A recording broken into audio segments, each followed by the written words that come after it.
Livre de la Genèse, chapitre 24. Abraham était vieux, avancé en âge, et l'Éternel avait béni Abraham en toutes choses. Abraham dit à son serviteur, le plus ancien de sa maison, l'intendant de tous ses biens, « Mets, je te prie, ta main sous ma cuisse, et je te ferai jurer par l'Éternel, le Dieu du ciel et le Dieu de la terre, de ne pas prendre pour mon fils une femme parmi les filles des Cananéens au milieu desquels j'habite, mais d'aller dans mon pays et dans ma patrie prendre une femme pour mon fils Isaac. » Le serviteur lui répondit, « Peut-être la femme ne voudra-t-elle pas me suivre dans ce pays-ci? Devrais-je mener ton fils dans le pays d'où tu es sorti ?» Abraham lui dit, « Garde-toi d'y mener mon fils. L'Éternel, le Dieu du ciel, qui m'a fait sortir de la maison de mon père et de ma patrie, qui m'a parlé et qui m'a juré en disant, « Je donnerai ce pays à ta postérité », lui-même enverra son ange devant toi, et c'est de là que tu prendras une femme pour mon fils. Si la femme ne veut pas te suivre, tu seras dégagé de ce serment que je te fais faire. Seulement, tu n'y mèneras pas mon fils. » Le serviteur mit sa main sous la cuisse d'Abraham, son seigneur, et lui jura d'observer ces choses. Le serviteur prit 10 chameaux parmi les chameaux de son seigneur, et il partit, ayant à sa disposition tous les biens de son seigneur. Il se leva et alla en Mésopotamie, à la ville de Nakor. Il fit reposer les chameaux sur leurs genoux hors de la ville, près d'un puits, au temps du soir, au temps où sortent celles qui vont puiser de l'eau. Et il dit, « Éternel, Dieu de mon seigneur Abraham, fais-moi, je te prie, rencontrer aujourd'hui ce que je désire, et use de bonté envers mon seigneur Abraham. Voici, je me tiens près de la source d'eau, et les filles des gens de la ville vont sortir pour puiser de l'eau. Que la jeune fille à laquelle je dirai, « Penche ta cruche, je te prie, pour que je boive », et qui répondra, « Bois, et je donnerai aussi à boire à tes chameaux », soit celle que tu as destinée à ton serviteur Isaac, et par là je connaîtrai que tu uses de bonté envers mon Seigneur. » Il n'avait pas encore fini de parler, que sortit, sa cruche sur l'épaule, Rebecca, née de Bethuel, fils de Milca, femme de Nakor, frère d'Abraham. C'était une jeune fille, très belle de figure, elle était vierge, et aucun homme ne l'avait connue. Elle descendit à la source, remplit sa cruche, et remonta. Le serviteur courut au-devant d'elle et dit, « Laisse-moi boire, je te prie, un peu d'eau de ta cruche. » Elle répondit, « Bois, mon Seigneur. » Et elle s'empressa d'abaiser sa cruche sur sa main et de lui donner à boire. Quand elle eut achevé de lui donner à boire, elle dit, « Je puiserai aussi pour tes chameaux, jusqu'à ce qu'ils aient assez bu. » Et elle s'empressa de vider sa cruche dans l'abreuvoir, et courut encore au puits pour puiser, et elle puisa pour tous les chameaux. L'homme la regardait avec étonnement et sans rien dire, pour voir si l'Éternel faisait réussir son voyage ou non. Quand les chameaux eurent fini de boire, l'homme prit un anneau d'or du poids d'un demi-cycle et 2 bracelets du poids de 10 cycles d'or. Et il dit, « De qui es-tu fille? Dis-le-moi, je te prie. Y a-t-il dans la maison de ton père de la place pour passer la nuit ?» Elle répondit, « Je suis fille de Bethuel, fils de Milca et de Nakor. » Elle lui dit encore, « Il y a chez nous de la paille et du fourrage en abondance, et aussi de la place pour passer la nuit. » Alors l'homme s'inclina et se prosterna devant l'Éternel en disant, « Béni soit l'Éternel, le Dieu de mon Seigneur Abraham, qui n'a pas renoncé à sa miséricorde et à sa fidélité envers mon Seigneur. Moi-même, l'Éternel m'a conduit à la maison des frères de mon Seigneur. » La jeune fille courut raconter ces choses à la maison de sa mère.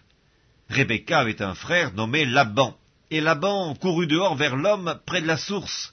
Il avait vu l'anneau et les bracelets aux mains de sa sœur, et il avait entendu les paroles de Rebecca, sa sœur, disant, « Ainsi m'a parlé l'homme. » Il vint donc à cet homme qui se tenait auprès des chameaux, vers la source, et il dit, « Viens, béni de l'Éternel, pourquoi resterais-tu dehors?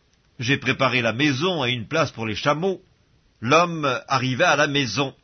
Laban fit décharger les chameaux, il donna de la paille et du fourrage aux chameaux, et de l'eau pour laver les pieds de l'homme et les pieds des gens qui étaient avec lui. Puis il lui servit à manger. Mais il dit, « Je ne mangerai point avant d'avoir dit ce que j'ai à dire. »« Parle, dit Laban. » Alors il dit, « Je suis serviteur d'Abraham. L'Éternel a comblé de bénédictions mon Seigneur qui est devenu puissant. Il lui a donné des brebis et des bœufs, de l'argent et de l'or, des serviteurs et des servantes, des chameaux et des ânes. Sarah, la femme de mon Seigneur, a enfanté dans sa vieillesse un fils à mon Seigneur, et il lui a donné tout ce qu'il possède. Mon Seigneur m'a fait jurer en disant, « Tu ne prendras pas pour mon fils une femme parmi les filles des Cananéens dans le pays desquels j'habite, mais tu iras dans la maison de mon père et de ma famille prendre une femme pour mon fils. » J'ai dit à mon Seigneur, « Peut-être la femme ne voudra-t-elle pas me suivre ?» Et il m'a répondu, « L'Éternel, devant qui j'ai marché, enverra son ange avec toi et fera réussir ton voyage, et tu prendras pour mon fils une femme de la famille et de la maison de mon père. Tu seras dégagé du serment que tu me fais quand tu auras été vers ma famille. Si on ne te l'accorde pas, tu seras dégagé du serment que tu me fais.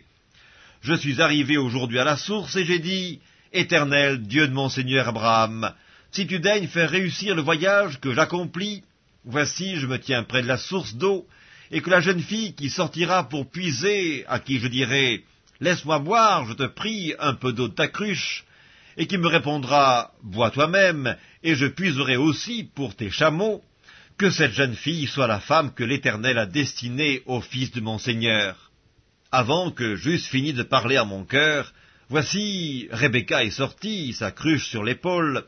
Elle est descendue à la source, et elle a puisé. Je lui ai dit, « Donne-moi à boire, je te prie. » Elle s'est empressée d'abaisser sa cruche de dessus son épaule, et elle a dit, « Bois, et je donnerai aussi à boire à tes chameaux. » J'ai bu, et elle a aussi donné à boire à mes chameaux. Je l'ai interrogée, et j'ai dit, « De qui es-tu fille ?»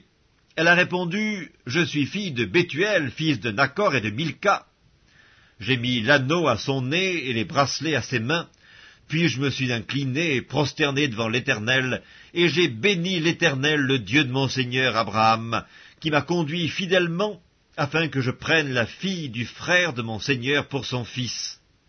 Maintenant, si vous voulez user de bienveillance et de fidélité envers mon Seigneur, déclarez-le-moi, sinon déclarez-le-moi, et je me tournerai à droite ou à gauche. » Laban et Bethuel répondirent et dirent, « C'est de l'Éternel que la chose vient. Nous ne pouvons te parler ni en mal ni en bien. Voici, Rebecca est devant toi, prends et va, et qu'elle soit la femme du fils de ton Seigneur, comme l'Éternel l'a dit. » Lorsque le serviteur d'Abraham eut entendu leurs paroles, il se prosterna en terre devant l'Éternel. Et le serviteur sortit des objets d'argent, des objets d'or et des vêtements qu'il donna à Rebecca. Il fit aussi de riches présents à son frère et à sa mère. Après quoi, ils mangèrent et burent, lui et les gens qui étaient avec lui, et ils passèrent la nuit. Le matin, quand ils furent levés, le serviteur dit, « Laissez-moi retourner vers mon Seigneur. » Le frère et la mère dirent, « Que la jeune fille reste avec nous quelque temps encore, une dizaine de jours, ensuite tu partiras. » Il leur répondit, « Ne me retardez pas, puisque l'Éternel a fait réussir mon voyage. Laissez-moi partir, et que j'aille vers mon Seigneur. » Alors ils répondirent, « Appelons la jeune fille et consultons-la. » Ils appelèrent donc Rebecca et lui dirent, « Veux-tu aller avec cet homme ?» Elle répondit, « J'irai. » Et ils laissèrent partir Rebecca, leur sœur et sa nourrice, avec le serviteur d'Abraham et ses gens. Ils bénirent Rebecca et lui dirent, « Ô notre sœur, puisses-tu devenir des milliers de myriades, et que ta postérité possède la porte de ses ennemis. » Rebecca se leva avec ses servantes, elles montèrent sur les chameaux et suivirent l'homme, et le serviteur emmena Rebecca et partit. Cependant, Isaac était revenu du puits de Lacaï-Roï, et il habitait dans le pays du Midi. Un soir qu'Isaac était sorti pour méditer dans les champs, il leva les yeux et regarda, et voici des chameaux arrivaient. Rebecca leva aussi les yeux, vit Isaac, et descendit de son chameau. Elle dit au serviteur, « Qui est cet homme qui vient dans les champs à notre rencontre ?» Et le serviteur répondit, « C'est mon Seigneur. » Alors elle prit son voile et se couvrit. Le serviteur raconta à Isaac toutes les choses qu'il avait faites. Isaac conduisit Rebecca dans la tente de Sarah, sa mère. Il prit Rebecca qui devint sa femme et il l'aima. Ainsi fut consolé Isaac après avoir perdu sa mère.